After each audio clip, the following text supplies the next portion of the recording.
Hello everybody, today we are going to take a new topic. Our topic today is across cultures and projects.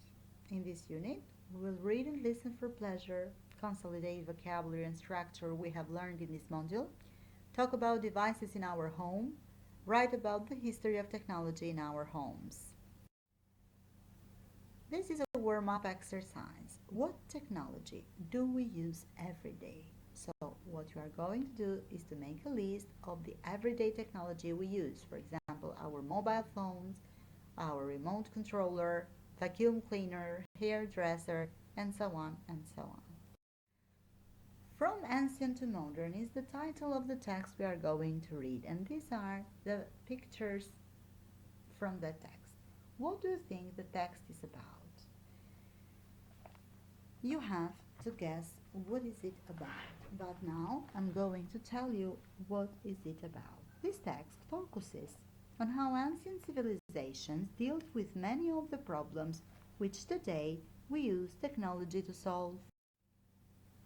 China is one of the world's oldest civilizations with almost 4,000 years of recorded history.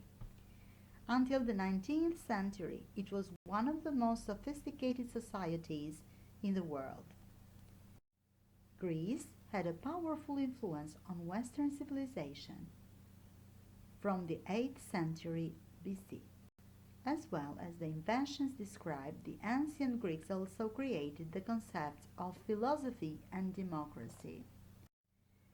Egypt is debatably the most fascinating of ancient civilizations, as so many of their rituals and beliefs seem so alien today. Nevertheless, they invented many items more familiar to us, including makeup and medicine. Now we are going to read the text. Before phones, calculators, cameras, and watches, how did people communicate, count, take pictures, and tell the time? Communication. Can you imagine life before telephones in ancient Greece? Soldiers used the sun and their metal shields to send messages. Today, soldiers don't have shields, but they have a mirror for emergencies.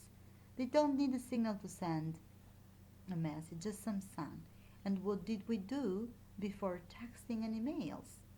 People wrote lots of letters. In 19th century London, postmen delivered letters to people's home more than 6 times a day. Pra në këtë tekst, flitet se si më parë, njerëzit komunikonin dhe çonin mesazhe të shkurtra nëpërmjet diellit. Ushtarët e Greqisë së lashtë pra përdornin parzmorët e tyre dhe ushtarët në ditët e sotme përdorin një pasqyrë në rast emergjente dhe gjithçka që ju duhet për përdorimin e saj pasqyre për të dërguar një sinjal të shkurtër është vetëm dielli.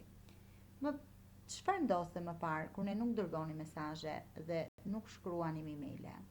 Njerëzit më përpara shkruanin letra. Në shekullin e 19 në Londër, postierët arrinin deri në 6 herë në të njëjtën shtëpi të dërgonin letra çdo ditë.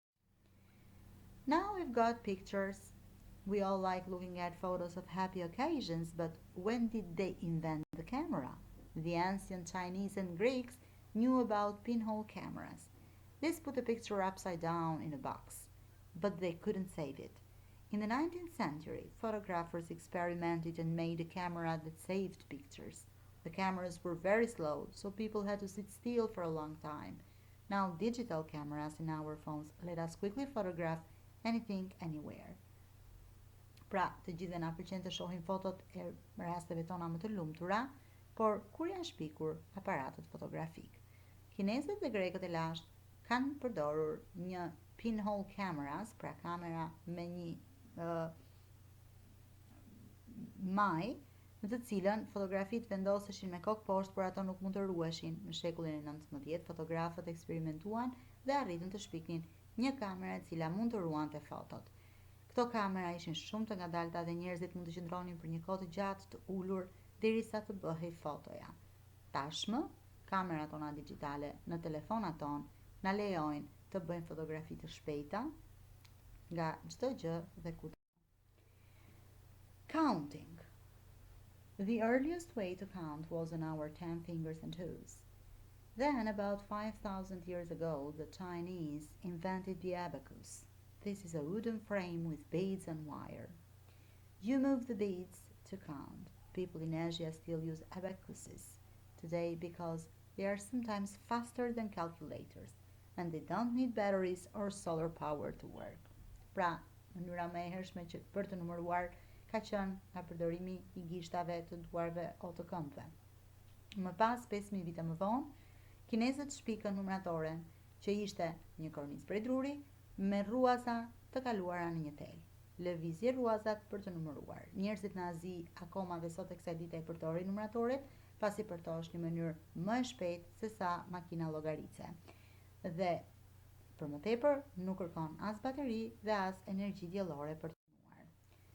Clocks and watches. In the past, people used nature, for example, the sun, to tell the time. The ancient Egyptians had sun clocks 3,500 years ago. They built a tower and watched its shadow on the ground. About 3,000 years later, in 1505, a German man made the first small clock or pocket watch. Then, at the end of the 19th century, a French man made the first wristwatch. At first, only women wore wristwatches. Until the First World War, most men used pocket watches.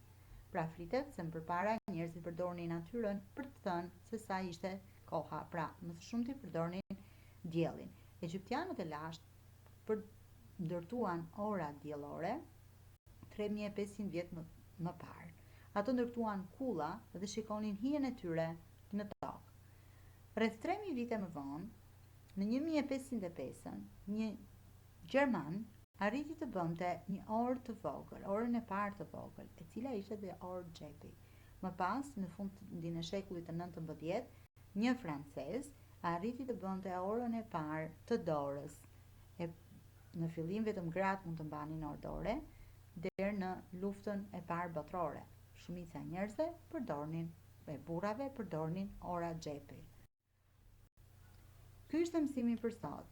Ajo që ju do të keni detyrë shtëpie është të përshkruani historinë e teknologjisë në shtëpitë tuaja. Pra, si është historia e pajisjeve teknologjike që ju keni në shtëpi ose dhe ato që përdorin njerëz të tjerë. Thank you.